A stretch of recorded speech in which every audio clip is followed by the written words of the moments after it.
Naging usap-usapan na naman si Shuvi Etrata dahil nag-deactivate siya ng X, dating Twitter, account.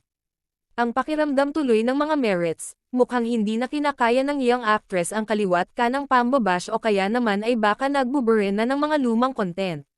Kung nung nakaraan lang ay nag-viral ang dati niyang live video na ipinapakita ang pagsuporta sa dating Pangulong Rodrigo Duterte, ngayon naman ay may isa pang old video ang biglang pinagpiestahan online. Ito yung Jojo Wayne o Totropahin, vlog ni Shuvi na nabanggit ang ilang kasamahan ngayon sa noontime show na It's Showtime, kabilang na sina Vong Navarro, Jong Hilario, at Vice Ganda.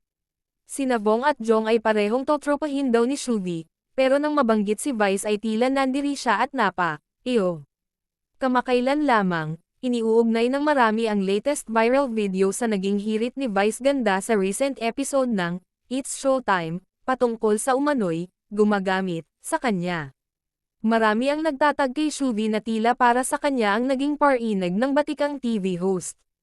Sa naturang episode, isang contestant sa segment na Laro-Laro Pick, ang nagsabing isa siyang fan ng komedyante at biglang nagtanong kung maaari siyang bumati. Diretsahan naman siyang sinagot ng komedyana at sinabing, "Oh, yun lang naman pala. Ginagamit-gamit mo lang ako. Uutuan niyo ako na kunwari idol niyo ako." Hugot pa ni Vice, "Kunwari lang idol niyo ako pero binabash niyo rin naman ako pag may mga eksena ako sa Facebook." Banat pa niya, "Pinaglololoko mo lang ako.